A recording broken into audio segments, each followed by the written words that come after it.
What is up, YouTube? Welcome to PanFro Games. In today's video, we're going to be talking about the 5 things I want to see in Pokemon Scarlet and Violet, the Indigo Disk DLC. We are going to be getting a trailer tomorrow, so this is probably your last chance to make any predictions for the upcoming and probably last DLC of Generation 9. And of course, guys, like this type of content, enjoy these videos. Please leave a like, subscribe if you're new, I really appreciate it. And if you want to support the channel, feel free to click that join channel member button below. Now let's dive in. So this morning we found out a trailer for part 2 of Pokemon Scarlet and Violet's DLC, the Indigo Disk, will release this week on December 7th at 6 a.m. Pacific time. So that is going to be 9 a.m. Eastern for me. So expect my content coming out tomorrow for this. We're going to be doing a reaction to the trailer video, just my first impressions of looking at all of it. And then we're going to do a deep dive analysis of everything, from secret things you may have missed from the trailer, from whatever's going to go up on the Pokemon blog site and all that good stuff. There's always going to be some juicy content, and I'm sure this is going to lead to plenty more Riddler coup type of tweets and things like that. And I'm incredibly excited, and hopefully a lot of the things that we've been talking about for the past couple of weeks ends up being true, because I hope this DLC ends up being big and meaty and much more satisfying than my personal experience with the Teal Mask DLC, as I thought it was rather short. It felt more like a side mission than anything else, more of things to come than actual resolutions for anything outside of the general Ogre Pond situation. Now, let's talk about the 5 things I want to see for the Indigo Disk DLC. If these things happen, then I'll be a very happy player for this. So number 1 is going to be, I want to bring back Walking Wake Iron Leaves, but of course I want to see the new Paradox Pokemon as well, Raging Bolt, Iron Crown, and then whatever the Paradox Entei, which we've been calling like Gouging Fire or Gouging whatever, something, or Gouging Sear, or Paradox Terrakion. I want to see that too, which seems to be Iron Boulder, which is pretty firmly, from past videos we've talked about what the names will be from the data mine leak. And yeah, seems like Iron Boulder is probably going to be that. So I want to see all the Paradox Pokemon being added. We know these are the only Paradox Pokemon being added outside of the Terrapagos, of course, but we already know about Terrapagos for the most part. And my big thing here is I hope that they show off these Pokemon walking around in the wild. I mean, look at these images here from the previous trailer. It looks like they're just hanging out in Area 0 and new parts of Area 0. Hopefully these are truly just wild encounters, which means we can easily shiny hunt these guys, and it's gonna be incredibly fun to be able to shiny hunt all of the new Paradox Pokemon. Definitely think they're all amazing designs so far, especially the Scarlet ones. Those are phenomenal so far. So hopefully the new Paradoxes we haven't seen have great designs, and hopefully we can end up shiny hunting these in Area 0, because if we can't, that's gonna be super lame. And also, I know a lot of people did miss the Walking Wake and Iron Leaves release, so hopefully those people have a chance of getting them now. Number 2 is gonna be Dynamax Adventures, but I'm gonna call it Tera Raid Adventures for this. I really want to see this. There is a couple of hints that we may be getting this in the future, but nothing where I'm very confident that we are 100% going to be getting this. But hopefully we do, because I thought it was incredibly successful in Sword and Shield that we had this type of post-game content. It was incredibly fun to have post-game content that wasn't around traditional battling, which I thought was pretty cool, because I know a lot of the player base currently in Scarlet and Violet, and especially I know a lot of people who watch this channel, really do love the 7-star raids that we've been doing for the past year.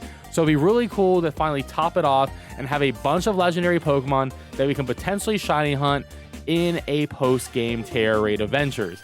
Now, in Sword and Shield, we had this, and this is how it looked like. You literally picked a random Pokemon at the beginning, and then you would pick your path between, and you only know the type of the raid you were facing. I guess that'll be a little bit more difficult with Tera now, so they probably would have to show you what the Pokemon is and the Tera type, because that would be a lot harder if they didn't actually show you exactly what it was going to be. But there was a 1 out of 100 chance of any Pokemon that you ended up defeating to be a shiny Pokemon, including the final raid boss. Now, of course, there were version exclusives to this whole process, and if you didn't know, this is what we were looking at. So a lot of legendaries, I believe there looked to be like 38 total, including the Ultra Beast here. So there was a lot in the Sword and Shield DLC for Dynamax Adventures. Right now, we're thinking there's only 25, which is a little bit disappointing. There's a significant cutoff from the Sword and Shield DLC. 38 versus 25 is pretty big, and I am assuming version exclusives. Right now, we're thinking that Pokemon Violet will get the Legendary Beast, and Pokemon Scarlet will be getting the Sword Trio. So we're gonna have to wait and see on more info. And I do believe any of the legendaries that are not listed in that previous 25 list are probably gonna come up in 7-star raids in the future, because I don't see them dropping that really fun feature where it allows a lot of the player base to come back about once a month just to play the game, because a lot of these games are about engagement now, and if you can get someone to play your game once a month, that's a pretty big win, especially for something like Pokemon. Now, number 3, I want to see the Battle Tower come back. Now, there's been a lot of variants of the Battle Tower, or like the Battle Frontier, or some sort of battle facility, but I really hope we get a battle facility that features both singles and doubles, which would be really awesome, that has a lot of awesome rewards as well, not just LP, not just TMs, but I do hope it can give us golden bottle caps. I do hope Urban Mystica can be involved. I hope ability patches can be involved, and I do hope that maybe there could be a potential reward that can help us manipulate our IVs outside of just golden bottle caps, but maybe a rusty bottle cap, which is a fan thing, but what it would do would be to reduce the IVs of your Pokemon to 0. That is very huge for competitive Pokemon. If you're playing like a Trick Room team, or you want to like underspeed things in Trick Room, you want to have that 0 speed IV, so that's incredibly important for that. If foul play was more of a thing, then 0 attack IV on special attackers is always a good thing, but that hasn't been a meta thing for a minute, but it might become meta in the new regulation that is coming up, so we're just gonna have to wait and see. But since the Indigo Disk DLC is all doubles battle, I really do hope the Battle Tower does have a lot of doubles feature, but I do hope they also have the singles feature involved with that as well. Now, next up is the mini games. Now, the Ogre Alston was pretty fun. However, there was no lobbies. There was no real lobbies. You couldn't just match make like in a raid. You just couldn't connect randomly and do that. So this new flying thing is going to be our new mini game, where we're going to fly on our ride Pokemon and go through the rings. We don't know what the rewards are going to be or anything like that. However, I do hope, one, this is multiplayer, which it probably will be multiplayer, but I also hope it's going to have a system where we can just queue up online with randoms and do it. Because I think that would be a lot of fun, because I know Ogre Alston pretty much died after like 3 weeks of people playing it. Once enough people got their Munchlaxes, no one else really wanted to play it. And I mean, it's still nice to play every now and then just to get the mochis, but besides that, there isn't too much of a reason to play it. So hopefully this doesn't actually die off. I have a good feeling it probably will, but I'm just trying to be hopeful on this minigame.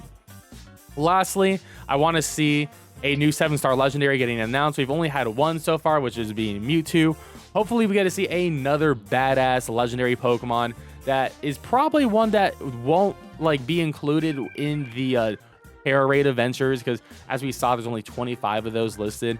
So hopefully they have one of these that maybe isn't listed on that. Maybe the Gen 6 legendaries, because none of them were actually listed. We'll just have to wait and see. But this was a lot of fun. This was definitely the hardest raid that we've ever done, and it was probably the most fun content I've done with the community in a hot minute. So hopefully they bring something like this back at the end of the trailer to make an announcement, or maybe sometime in January for our next 7-star raid.